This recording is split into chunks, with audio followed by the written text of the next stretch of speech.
Bien, en esta oportunidad vamos a hablar de los mecanismos de la fotomorfogénesis. Para eso recapitularemos sobre la importancia de la luz para las plantas. En primer lugar, informaremos de que la luz es una fuente de información para la planta. ¿En qué sentido sería una fuente de información para la planta?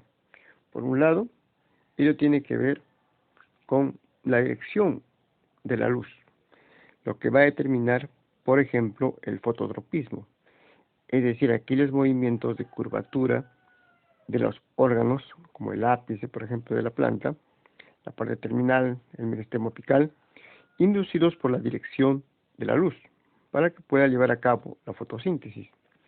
También tiene que ver la relación entre horas de luz y horas de oscuridad, lo que va a determinar el fotoperiodismo, es decir, la respuesta a las variaciones de la longitud del día, que va a afectar a la floración, habiendo plantas de días cortos, plantas de días largos o plantas de días intermedios, según se dé la proporción de horas de luz con relación a las horas de oscuridad. Y también, por otro lado, la luz va a participar en relación a su composición espectral y a la cantidad de luz que recibe la planta, lo que va a influenciar en la fotomorfogénesis, dado que determinados efectos en el crecimiento y desarrollo de las plantas, como la germinación, la desetiolación, la detección de plantas vecinas, los ritmos circadianos, están atribuidos a la banda del espectro a la cual la planta sea sensible a través de determinados fotorreceptores que veremos a continuación. Entonces, dicho esto, pasamos a ver nosotros la siguiente imagen en la que podremos observar la relación entre la luz y las plantas. Acá tenemos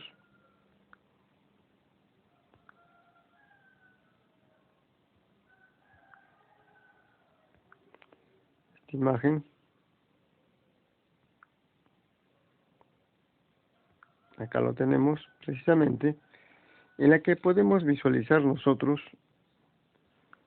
de que las plantas responden a la intensidad, a la dirección, a la duración y a la banda del espectro, es decir, al color de la luz. Gracias a su plasticidad, que ya vimos en las clases pasadas, que la capacidad de adaptarse a los cambios, las plantas se adaptan óptimamente al entorno.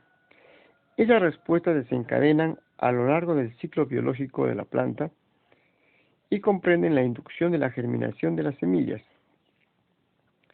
el desarrollo en luz de las plántulas, lo que se denomina la desetiolación, la adaptación de la capacidad fotosintética a la intensidad lumínica, el fototropismo o crecimiento hacia la fuente de luz y el síndrome de huida de la sombra. La respuesta de floración se inicia en la estación del año adecuada gracias a la percepción de cambios en el fotoperiodo o duración día-noche. Entonces, acá que vemos nosotros, por un lado, por ejemplo, nos hablan de desetiolación. Acá tenemos este concepto de desetiolación. Y esto hace referencia a que una vez germinada la semilla, como podemos ver acá, desarrollo del hipocótilo, todavía no hay capacidad fotosintética, todavía no se han formado los cloroplastos. El hipocótilo es blanco y consecuentemente la planta todavía no es autótrofa. Precisamente, ¿quién va a influenciar en que la planta pase de ese estado denominado etiolado, es decir, un estado en el cual no hay todavía fotosíntesis, a un estado en el cual pueda llevar a cabo fotosíntesis y consecuentemente sea una planta estrictamente autótrofa? Este proceso se denomina desetilación y tiene que ver con la respuesta al estímulo luminoso que va a estar asociado precisamente a unos fotorreceptores denominados fitocromos. También tiene que ver la luz, entonces, por un lado, con la desetiolación, repito que es el paso de la fase heterotrófica a la fase autotrófica en la plántula y que implica la formación de cloroplastos y consecuentemente la fotosíntesis. También tiene que ver la respuesta de la planta a la luz con la percepción de la planta vecina. ¿En qué sentido? En el sentido que Al haber plantas cercanas va a haber menos iluminación a las plantas vecinas. Entonces la planta vecina va a percibir menos iluminación y consecuentemente va a tratar de expandirse más lejos de esta planta vecina, lo que se denomina síndrome de huida de la sombra.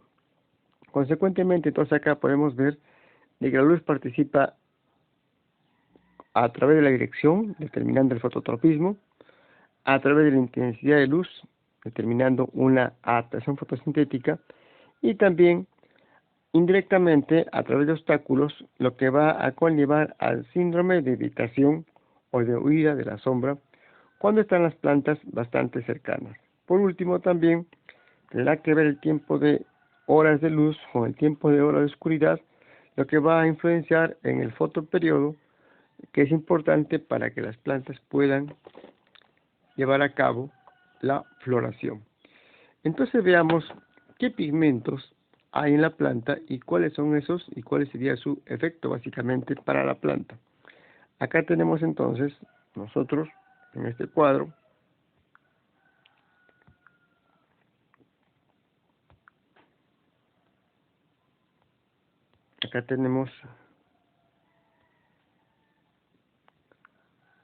todos los fotorreceptores que van, como su nombre lo dice, van a recibir las determinadas bandas del espectro solar y que van a conllevar a respuestas en las plantas. En realidad, los fotorreceptores son proteínas que tienen un grupo cromóforo, es decir, un grupo que va a permitir absorber determinada longitud de onda del espectro luminoso. Es así que, por ejemplo, los fitocromos van a absorber entre 600 a 750 nanómetros de longitud de onda del espectro luminoso. Los criptocromos van a absorber la luz verde entre 530 a 570 nanómetros. Las fototropinas van a absorber luz azul entre 390 a 500 nanómetros. Los fotorreceptores ZTL, FKF1 y LKP2 van a absorber entre los 320 a 390 nanómetros, que corresponde a la luz ultravioleta A. Y los fotorreceptores VR8 van a absorber longitudes de onda entre 290 a 315 nanómetros, que corresponde al espectro de la radiación ultravioleta B. En cuanto a la respuesta de la planta, los fitocromos van a participar en la germinación de la semilla, en la desetiolación, como indicamos, es el cambio de la respuesta de la planta del estado heterotrófico al estado autotrófico. En el síndrome de evitamiento de la sombra, en la inhibición de la elongación del tallo y del peciolo, en la expansión foliar y en el aplanamiento de la hoja, en los ritmos circadianos, en la floración y en la ramificación. En todas estas respuestas participan los fitocromos. Los criptocromos, a su vez, van a participar en la desetiolación, en la inhibición de la elongación del tallo y del peciolo, en la expansión solar, algo importante, en los ritmos circadianos, es decir, aquellos ritmos que responden los organismos vivos a las 24 horas del día. Por eso se llaman circadianos, porque se refiere, circa viene de círculo y diano viene de día. En realidad se refiere a aquellos ritmos que experimentan los seres vivos durante las 24 horas del día. También los criptocromos tienen que ver con la floración, la biosíntesis de flavonoides, que son antioxidantes, la respuesta a la sombra por fotorrecepción de oscuridad y también de la luz. Luego tenemos las fototropinas. Las fototropinas son fotorreceptores cuyas respuestas tienen que ver con el aplanamiento foliar, con el fototropismo, es decir, la orientación de la de la planta hacia el estímulo luminoso, con la apertura estomática y con la redistribución de cloroplastos. Los fotorreceptores ZTL, FK, F1, LKP2 tienen que ver con los ritmos circadianos y con la floración. Por último, los receptores VR8, los fotorreceptores VR8 participan en la desetiolación y en la biosíntesis de flavonoides.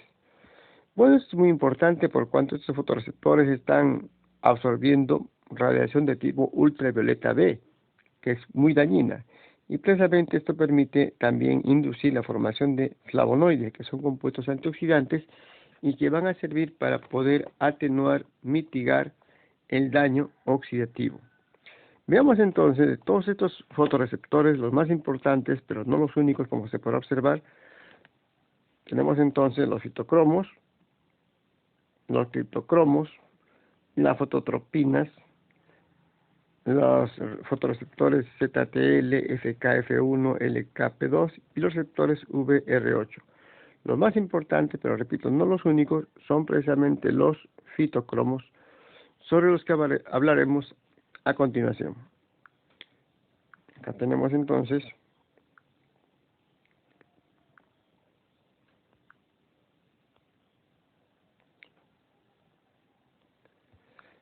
un diagrama esquemático mostrando el compromiso de los fitocromos en diferentes etapas de la fotomorfogénesis.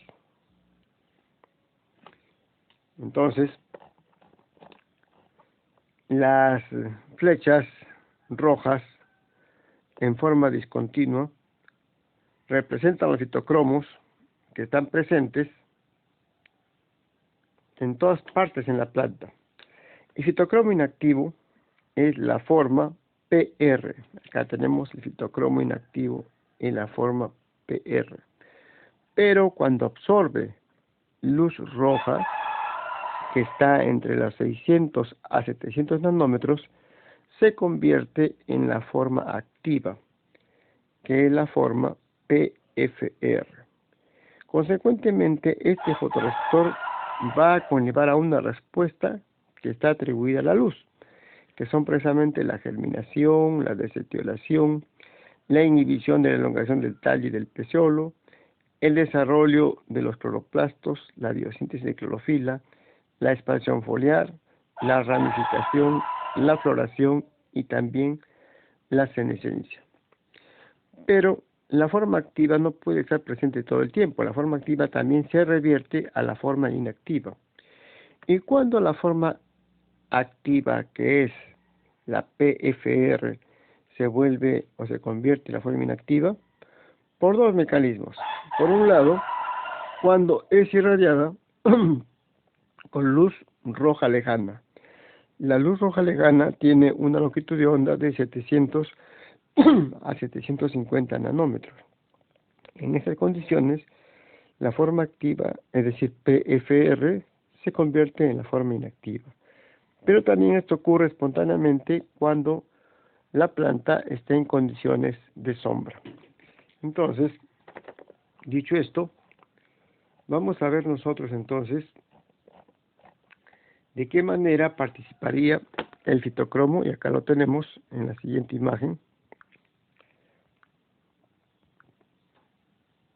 Acá está. Acá podemos observar nosotros a nivel celular qué pasa durante la oscuridad y durante la fase luminosa. Durante la oscuridad podemos observar nosotros que el fitocromo se mantiene en la forma inactiva. La forma inactiva es la forma PR. Consecuentemente, no hay ninguna interacción, ningún efecto a nivel del núcleo, a nivel del material genético, y la planta solamente va a estar desarrollándose en esta forma que se denomina escotomorfogénesis. ¿Y qué es la escotomorfogénesis? Es el desarrollo de la plántula que ocurre inmediatamente después de la germinación, en la cual hay elongación del hipocótilo y todavía no ocurre la formación de clorofila ni tampoco la formación de cloroplastos y consecuentemente todavía no se absorbe la energía solar para llevar a cabo la fotosíntesis. Este proceso se conoce con el nombre de escotomorfogénesis y ocurre en condiciones de sombra. Por ejemplo, muchas plántulas que desarrollan bajo el dosel o bajo la canopia en el ambiente boscoso. Sin embargo, ¿qué sucede cuando hay exposición a la luz solar? En ese caso, ya la forma activa, que es la forma PFR, va a participar a través de diversos mecanismos a nivel del núcleo, particularmente a nivel del DNA, conllevando a la expresión de determinados genes, los que van a inducir precisamente la fotomorfogénesis, en la cual ya hay un acortamiento del hipocótilo y un desarrollo de los cloroplastos y también consecuentemente ya la plántula puede llevar a cabo la fotosíntesis, porque ocurre la fotomorfogénesis. Entonces, de esta manera podemos nosotros explicar lo que ocurre cuando hay exposición a la luz solar, que repetimos, se forma el estado activo del fitocromo, que es el estado PFR, y en la oscuridad se vuelve a la forma inactiva, que es la forma PR. Veamos entonces el resumen de procesos regulados por el fitocromo. Acá lo tenemos.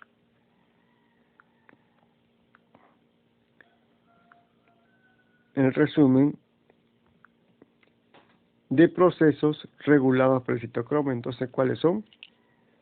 Son el alargamiento de peciolos y entrenudos, la formación de primorios foliares, la síntesis de clorofila y antocianinas, que son antioxidantes, el crecimiento foliar, la diferenciación de los estomas, la distribución de fotoasimilados, la formación de tubérculos, la germinación de las semillas y también la floración. Precisamente acá hemos hablado también nosotros de germinación de semillas y de floración. Veamos si podemos tener algunas imágenes al respecto. Acá tenemos. Entonces, vamos a ver qué pasaría si genéticamente se produce plantas transgénicas. Una planta transgénica es una planta a la cual se ha insertado un gen de otra especie o un gen sintético.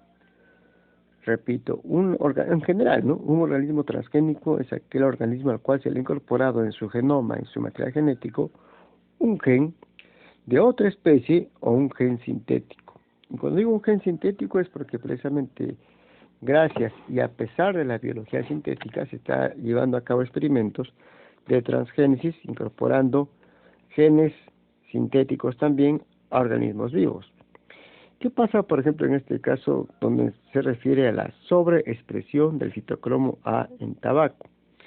Acá tenemos un monocultivo, la plantación de tabaco, en la cual podemos observar nosotros de que la proporción en cuanto a biomasa de hoja con respecto al total es 1 y de tallo con respecto a hoja es 1.3. ¿Qué significa esto? Que hablando en términos de biomasa, hay más biomasa en el tallo que en la hoja de la planta no transgénica, lo cual no es rentable económicamente porque lo que se aprovecha del tabaco es precisamente la hoja, no el tallo. Entonces, ¿qué ha pasado? Se ha producido plantas transgénicas con niveles moderados de fitocromo A, por ejemplo, un tipo de fitocromo. Estas plantas transgénicas con niveles moderados de fitocromo A van a tener mayor desarrollo foliar, es decir, mayor formación de hojas. Y podemos observar ahora que la proporción de hojas respecto al total es de 1.15 a 1.20. E incluso la proporción de tallo con hoja es de 1, lo que implica de que hay más formación de hojas. Consecuentemente, habría más rentabilidad en un cultivo, en una plantación de tabaco transgénico con fitocromo A que induzca mayor desarrollo foliar que una plantación de tabaco convencional que tenga menor desarrollo foliar. Entonces ahí podemos tener una aplicación práctica de los fitocromos en lo que corresponde a la transgénesis. Por último, veremos qué pasa con relación a las plántulas bajo sombra. Acá tenemos nosotros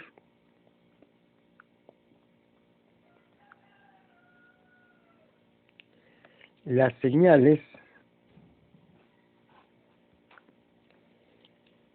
de luz azul que regulan las respuestas de escape de la sombra en las plantas. Esto es muy importante, sobre todo para los ambientes boscosos. Vamos a mencionarlo entonces, y sería de la siguiente manera. Vamos a explicarlo acá. Acá tenemos nosotros que las plantas creciendo en vegetación densa, como es el caso de bajo la canopia, en los bosques, perciben una reducción en la proporción de la luz roja a la luz roja lejana.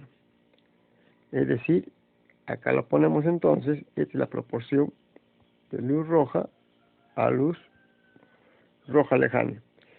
Y bajos niveles de luz azul. Conjuntamente, estos factores promueven fuertemente la elongación del hipocótilo, es decir, la plántula se va a alargar, ¿cierto? Y la curvatura fototrópica, precisamente para facilitar el escape de la sombra, porque va a estar buscando la plántula la luz. Las plantas creciendo en estrecha proximidad a la vegetación vecina experimentan una baja proporción de R a PFR, en este caso, que será de la luz roja a la luz roja lejana, antes del cierre de la canopia.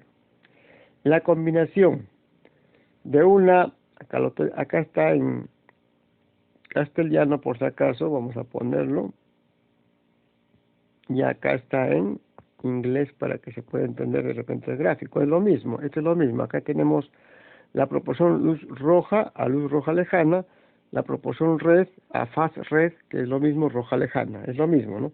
Entonces, la combinación de una proporción de luz roja a luz roja lejana y altos niveles de luz azul